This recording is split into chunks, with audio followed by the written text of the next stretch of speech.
दोस्तों, बहुत समय पहले की बात है।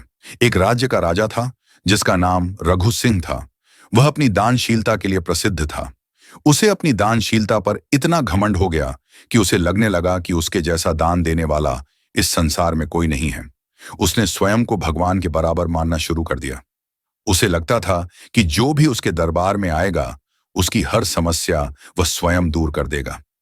राजा रघु ने अपनी महत्ता दिखाने के लिए राज्य भर में घोषणा करवा दी, जो न दे प्रभु वह देगा तुम्हारा राजा रघु।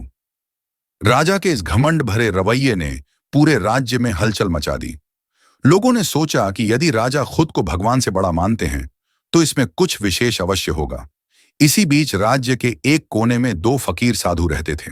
वे भगवान पर पूरा विश्वास रखते थे और यह गाकर भिक्षा मांगते थे, सदा वही पालनहार जो करता सबका उद्धार, जीवन जिसका वश में है वह है प्रभु, मेरा सबका आधार। दोनों फकीर दिन भर शहर की गलियों में घूमते, लेकिन उन्हें कभी भरपेट भोजन नहीं मिलता। जब राजा की यह बात दोनों फकीर साधुओं को पता चली तो एक साधु ने सोचा, कई वर्षों से प्रभु का नाम लेकर भिक्षा मांग रहा हूं, परंतु जीवन में कुछ विशेष नहीं बदला। क्यों न एक बार राजा रघु सिंह से मांग कर देखूं, शायद मेरी तकदीर बदल जाए। दूसरे साधु ने उसे समझाया, भाई, प्रभु को छोड़कर किसी मनुष्य से मांगना ठीक नहीं। यह घमंड और मोह की परीक्षा है। पर वह साधु नहीं माना। अगले दिन वह राजा के दरबार में गया और गाते हुए बोला, जिसको न देता प्रभु उसको देता राजा रघु, उसको देता राजा रघु। राजा रघु सिंह ने उसका यह गाना सुनकर उसे बुलाया और खुश होकर नौकर को आदेश दिया, इस साधु को इनाम दिया जाए।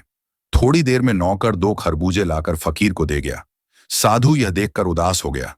उसने सोचा, इतने बड़े राजा से सिर्फ खरबूजे मिले, उम्मीद थी कि धन संपत्ति मिलेगी। लेकिन शिष्टाचार के नाते उसने कुछ नहीं कहा और राजा को धन्यवाद देते हुए वहां से चला आया।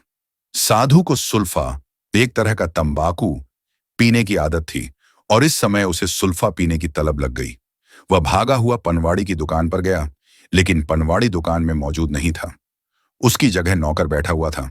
साधु ने उससे कहा, बेटा, मुझे एक हफ्ते से सुल्फा नहीं मिली है, दम निकल रहा है, पैसे मेरे पास नहीं है, तू ये खरबूजे रख ले और मुझे सुल्फा दे दे। नौकर उसकी बात मान जाता है और खरबूजों के बदले सुल्फा पकड़ा देता है। फिर साधु वहां से चल देता है। थोड़ी देर बाद जब पनावाड़ी आता है तो उसे नाराजगी होती है और वह पूछता है, ये खरबूजे कहां से आए? तब नौकर ने बताया कि एक फकीर साधु ने इन्हें सुल्फा के बदले दिया है। यह सुनकर दुकानदार नाराज हो गया और बोला, तुझे सुल्फा बिना पैसे के दे देना चाहिए था, लेकिन फकीर के खरबूजे नहीं लेने चाहिए थे।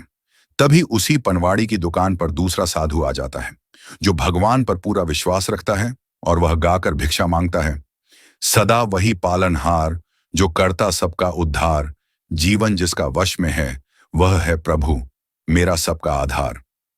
पनवाड़ी उसकी मीठी बोली सुनकर दोनों खरबूजे उसके हाथ में थमा देता है। फिर फकीर साधु अपनी झोपड़ी में लौट आता है। एक हफ्ते बाद पहला फकीर फिर से राजा रघु सिंह के दरवाजे पर पहुंचा और वहीं आवाज लगाई, जिसको न देता प्रभु उसको देता राजा रघु, उसको देता राजा रघु। राजा ने उसकी आवाज पहचान ली। उसे बहुत क्रोध आया। उसने फकीर साधु को बुलाकर खरबूजों के बारे में पूछा। जब फकीर ने अपनी कहानी सुनाई तो राजा की आंखों में आंसू आ गए। उसने कहा, अरे मूर्ख साधु, मैंने जो खरबूजे दिए थे उनमें बहुत सारी सोने की मुद्राएं थीं जो तुमने उस पनवाड़ी को पकड़ाई।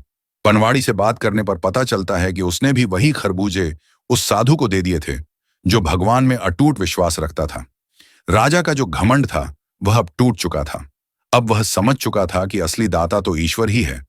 जिसने ईश्वर से मांगा वह अमीर हो गया, और जो मुझसे मांगता रहा वह आज भी गरीब है।